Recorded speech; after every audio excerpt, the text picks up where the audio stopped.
every Yid in Klal Yisrael should understand that the world is one with Hashem. It's not separate from Hashem. The Hashem put that element of echad, that element of one, into the Bria. So you'll ask me, but the physical world, what does the physical world have to do with Hashem? It's physical, it's finite, it's limited. What does it have to do with Hashem? It has everything to do with Hashem, because if you can see the internal meaning of it, and that each part of it is a klei sharis, so then it's not a separate world, it's echad im Hashem, it's one with Hashem.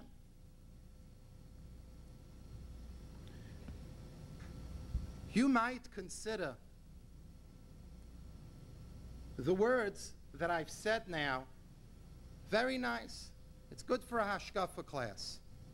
But what does it have to do? Lama'isa. What does it have to do in a realistic way in my life? And let me try to explain it as sensitively as possible.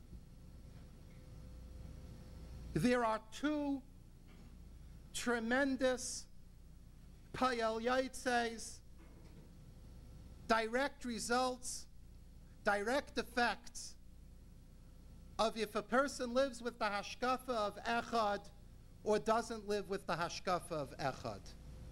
There are two direct results. One result is that when HaKadosh Baruch Hu created the world, He intended that the Olam HaRuchni and the Olam HaGashmi should live together, and that the real life that a person has, even physically in this world, comes from the connection that the physical world has to its ruchniistic purpose.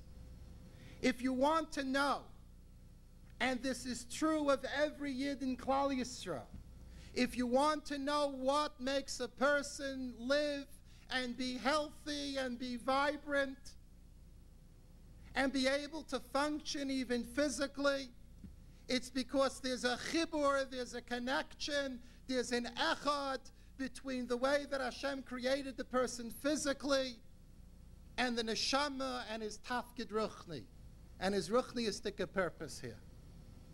Where does chiyus come from? Where does gesund come from? Where does strength come from? It doesn't come from the physical realm onto itself. Look at the world. Look at a world that's physical, that's void of ruchnius. It's a world that crumbles. It's a world that degenerates. It's a world full of sickness.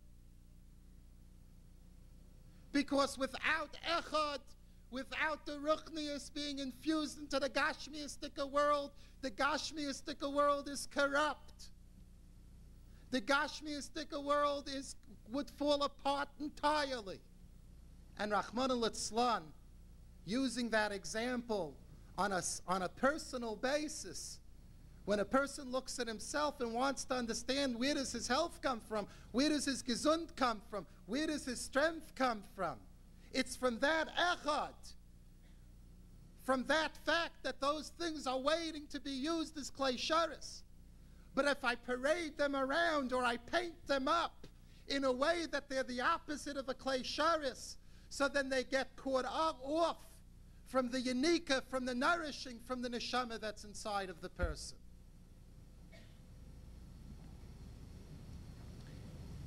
Another great payal yaitse of echad,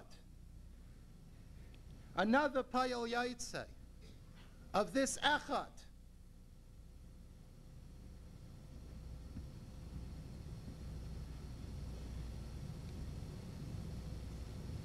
one of the greatest phenomena that HaKadosh Baruch Hu benched the human being with is to be able to bring new dairais, new generations of Klal Yisrael into the world. Kinder, children. Parents that bring children into the world have a responsibility in the creation of the child. And they need to be able to create in the child, and we all want to create this for our children, that they should be echad, that there should be a oneness, that there should be a gesunde Kind, but that there should lie in this gesunde Kid, in this child, there should be richtig, a heilige neshama with a tafkid ruchni, and that the child is put together for that tafkid ruchni. Shlomo HaMelech says in Shir HaShirim that one of the direct results of Tznius is heilige Kinder, gesunde Kinder. Shlachayich pardes rimonim. From Tznius, Shlomo HaMelech comes intelligent children, because the Tznius means that you're looking for the inner meaning. Inner meaning means looking with intelligence. So from Tznius comes intelligent children, Shlachayich pardes rimonim. In pri megadim, with fragrance. So the Mefarshim learn what's fragrance, midais taivais. Where do midais taivais come from? Midais taivais come from the echad, that the physical person is echad with his ruchnius. Let me close by saying that the Beis Halevi asks an interesting question in regards to Kabbalas HaTorah.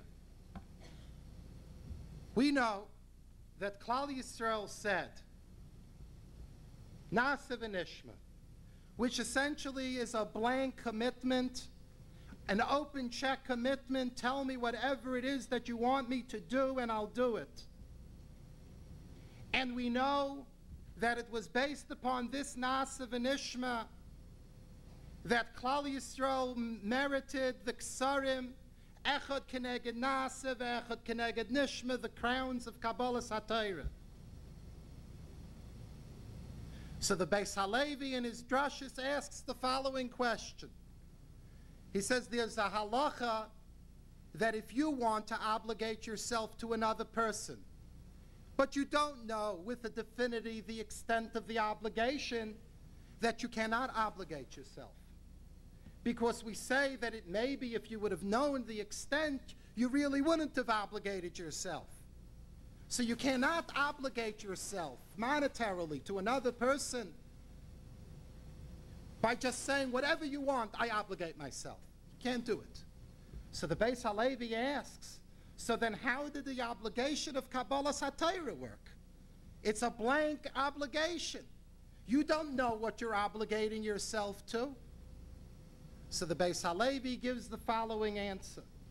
The Beis Halevi says, if you are your own person, but you want to obligate yourself to a certain amount of time or talent or energy to something else, so then there has to be a specific amount told to you before you obligate yourself. But what if, the Beis Halevi says, you don't obligate yourself to any kind of specifics, but what you say to HaKadosh Baruch Hu in this case is, I give myself over to you. Forget, and because I belong to you, so now anything that you want me to do, I do because I'm not myself, I belong to you. So then there's no problem with obligation. If I am a separate individual, I'm just obligating myself percentage-wise, so then it's got to be specific. But if I'm not a separate person, but I'm completely kanoi lecha, I am completely your acquisition, you do with your acquisition what you want, and I'm obligated to do what you want because I don't belong to me, I belong to you. The Beis Halevi continues and he says, that's where Kedushas Yisrael came from at Kabbalas HaTorah. Whatever our nisyanos, whatever our struggles are with tznius, I want to look like this, I want to appear like this, I want to buy this because I look good in it, I want to put up this kind of makeup because of this reason and that reason. Let's start from the beginning. I'm dressing me, or I'm dressing an Eved Hashem. I belong to me. Kabbalah Satira says I belong to HaKadosh Baruch Hu. If I belong to HaKadosh Baruch Hu, I have to go to HaKadosh Baruch Hu and I have to say, HaKadosh Baruch Hu, give me the uniform that I need to wear to serve you. He says, "Belangt nicht zu mir." It doesn't belong to me. He says, it belongs to you.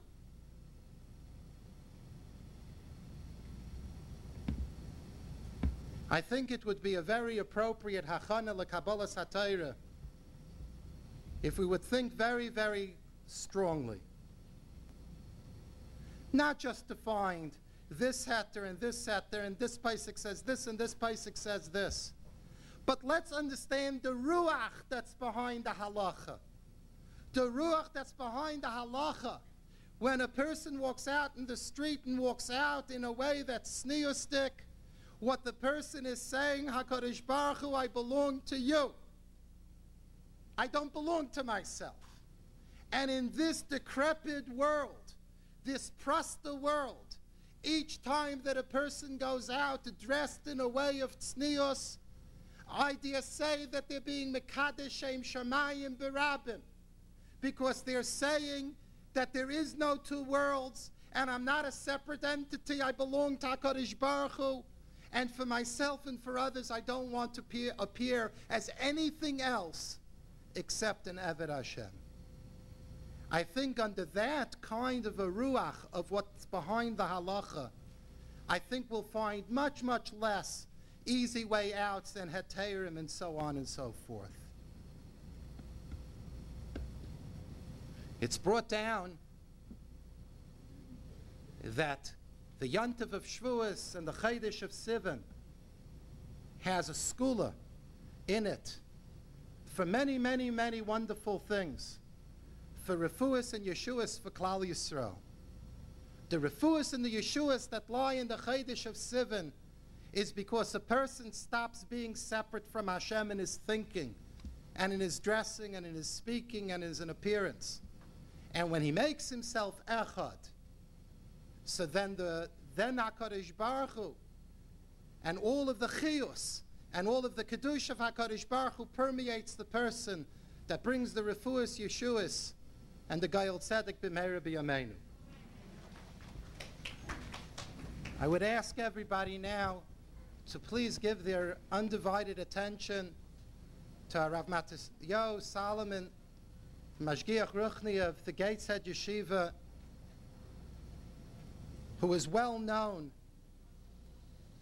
as being an unbelievable spokesman for the true madregas and the qualities that are the hallmarks of Klal Yisrael.